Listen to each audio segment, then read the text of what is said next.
Sen ran was we are 4,000 or the aba ye no one was 1,000 so and the no di can fan dada inti na ye ko amti en ho Dr. Digital Adawroma Digital Adawroma ye kwaji ayini nyina statement ni nyina jo yantoa so enko yanim evangelist Dina Asamoah kiremu se na asofo ne nketwa baako be me ye oda oskunu isuwe atabli ni sika afa ni sika ordinansa abo ni sika msika pa 4,000 Ghana cedi meno na msomami so de cha enye yie ene ye waje awurade adwuma to nchen ache be man atum afre police fo ama be man ema ye de abankaba hank of egu abnantie no nsa na nkiremu no na me de ebrew mesro so ba no subscribe wa share wa comment every baby a hwe mfiri na busu na tumi akoso ayekese before e be concept ne so no me kanfo Abigail Moatin e de amount say Abigail or your digital marketing expert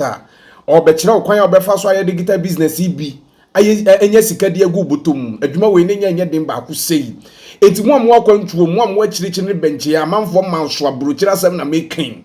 Monfa Abigail number na dem screen na se ho no aha no and start +1 for Abigail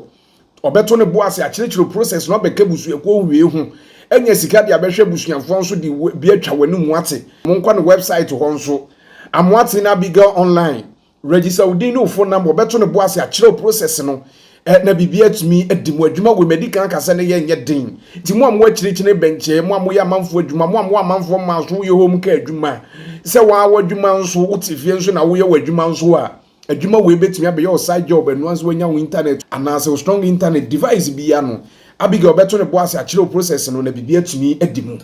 evangelist Dina Asamoah kiremu se na nsai ni na ordinary atofoma hu so de sika to ha titiru kwa ne mobile money so ene sika da ne phone so hu kwan ye befa so sika yi eso etete enti no be se na kakra ni no ordinary atofom wo hwe de Nyankopon be ya kire no na oso oda ho na Nyankopon yi kire nse da bi okwamna no mu bi ben be ma bi ben wa ordinary nsa abo sika mu wiewie sika nkakra enti no me ewurade mete ne to de ama wate na evangelist Dina Asamoah kiremu se ene ohwa na ene nkronkron kasa kire ne yi kire no enam asofo bi mpai bom boma no so ano mu yi kire nse kwamna no mu no ben wo no ye wakola ba ko efre no kwatin ono na oda oskun yusui na ene ye se abrantie wa wia Dina Asamoah enye baako enye mienu nso ene ye sisika odi kan twe ye no kra ye 1,000 Ghana cedi titisika 10 million ebiemu nso no wasa kwatwe 4,000 Ghana cedi titisika no eye 40 million when you odibo mu a na ye 50 million 5,000 Ghana cedi na no ana evangelist Dina Asamoah kiremu se David we de o kan Nyankopon anim no kure ni Nyankopon kra kasa kire na onfa nche me no nam so ne abrantie ene o hwe video ye da o screen so ma ye show kura wi a ne se be man so de so no kenkan Dina Asamoah bible no abrantie no de esi no me no nam so evangelist Dina Asamoah twa police di amano se da bi esi we ni geje ni aseda wa ukọ wasifia ye mbo no kro no ba hatisa ukura mehwe na odi yenya munsia ne ekwohwe video ni bi emra ene Dina Asamoah ensem ni bi emra ne ba ya to aso sen ran was we 4,000 or the aba ye no an was 1,000 so and the no di kan fan dada inti na ye ko amti en ho Dr. Digital Adawroma Digital Adawroma ye kwaji ayini nyina statement ni nyina enti ye hwemu a eni ye behu se so wafa di 2 months ni ye wafa 2 months abranti a hu sisi hu so oba ya nam do ko ayi ho Franco ho ena na anum ka twa se kwa ye adwuma because me fa full time me to yawoka but still am to yawoka I pay you nti kwa ye bi ka ho na aso mo me ye adwuma ho eti Ghana fo na dana me ma pa adwuma ye ho ene doctor kwa kutin oten doctor kwa ku oten otopa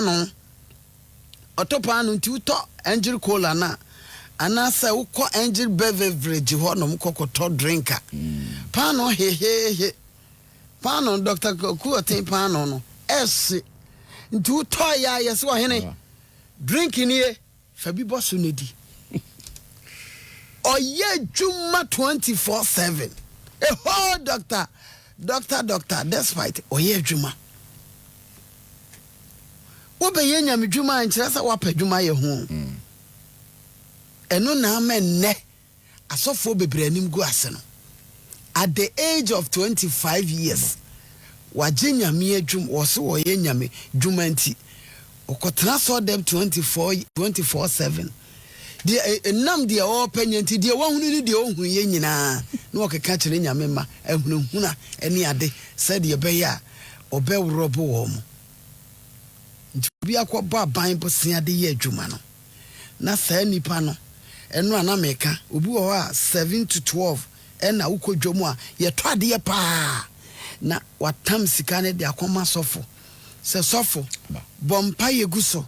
ema me na me franko ye adwuma obi ani wa ohunu funa onsu enti watam akɔgye aban bo sia watam de akoma sofo se bompa ye guso sofo ne hu sika ne kufu ye no wose me de beto ha 1 week na akɔ ti uba kono nyame amwa obetima kasa am Roberts aba me dem ha wo so ya hena sofuku yeme asofofo bompa ye mami o this year asofo bompa ye mami wo krom ha me papa Sam Kwankye Ankra odin nsa to me kosi yesin so odin nsa to me so bompa ye mami ono kra me de ne ka wan charge me buy se me so seed na nwosra no timi ye adwuma mo what Sanity. Me call me papa mu nyina CAC me papa buwa me papa poku nyina ho anima bawura ni constituency nim me says papa pray for me constituency dey na dekeke I like the name is constituency name me bawura ni pay di enim me say papa pray for me so tiase papa Sam Kwankye Ankra na fiwe wode nsa to me so bompai eye adwuma nso nya sanka sofu yi ka ne ho hyehye no emma enura 4000 no na se enka penny meji ni nyina meji masa maji biem anwe kura meji hu nsi hu because we yi ni dada no me de ye adwuma enka manya profit. Yes, this is Evangelist Dana Samoa. I'm called up spare. I'm called up spare. Oh, Alafat. Chin to a sim, mini abema kwaku atenso. Fani sika, uhe video noa, se nyame, ena ka doctor kwaku aten, eko pie no so wadenwa, se no waye na adwen se, oko yi sika no ntino, wadi tu ekura, nti nka doctor kwaku aten, pie ho pe ko be sutu no. Ba sedan kanya meni akoma ekura papa no ni domedi na tia wo tua wo kase wo yi sika ni pie ya pe sana wo yi ache wo wo yi ache papa di sika 100,000 e beko na ka 60,000 Barbara sensa eni adwuma me ni di ensa eni adwuma wo ya brantie na abeji nyame asem di na o si watene se nyame se ye adwuma nyame se beye na adwuma ye adwuma ka ho na wo nsore mabu wo kwa abrochira asofofo ho wo ma na hihye nkonya epepa so wo mu fire adwuma ba